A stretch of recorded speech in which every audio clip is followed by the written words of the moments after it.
Hello friends, welcome to கௌரிஸ்கோ.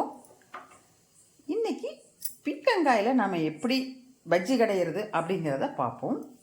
எப்படி செய்கிறது அப்படிங்கிறத பார்க்கலாம் வாங்க. முதல்ல இந்த பீர்க்கங்காயில் இப்படி ஒரு கத்தியை வச்சு இப்படி சரவிக்கோங்க. சரவிட்டு இப்போ வடச்சட்டி வச்சு கடுகு உளுந்தம்பருப்பு போட்டு தாளிச்சிக்கலாம். கடுகு பொரிஞ்சிருச்சு. வெங்காயம் பச்சை மிளகாய் எல்லாம் போட்டு கருவேப்பிலை போட்டு இப்படி போட்டு தாளிச்சிக்கலாம். இதில் ஒரு 3 பல்லு பூண்டு போட்டுக்கிறேன். கொஞ்சம் மஞ்சத்தூள் போட்டுக்கலாம்.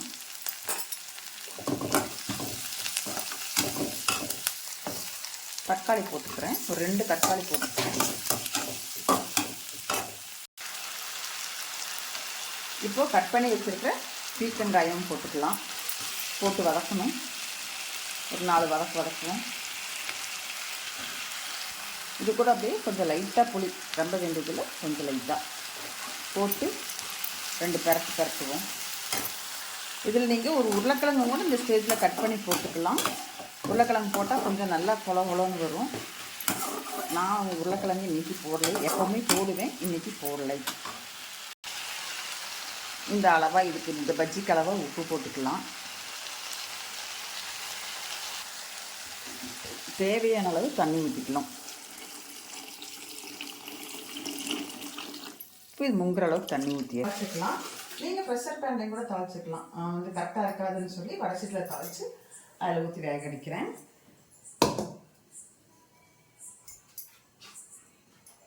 இப்போ இதை மூடி வச்சிடலாம்.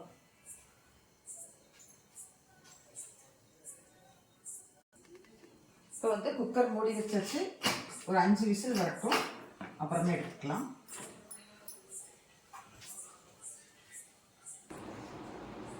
இப்போது குக்கரில் 5 விசில் போயாச்சு. எடுத்து கடைஞ்சிட வேண்டியதுதான். நல்லா மைய கடையணும். இந்த மாதிரி நைய கடைஞ்சாச்சு. கடைஞ்சிட்டு நம்ம தேவைக்கு ஏற்ப அந்த வடித்து வச்ச தண்ணியவே ஊற்றிக்கலாம். உப்பு காரமெல்லாம் பார்த்துக்குவாங்க. தாளிக்க வேண்டியதில்லை, ஏற்கனவே தாளிச்சாச்சு.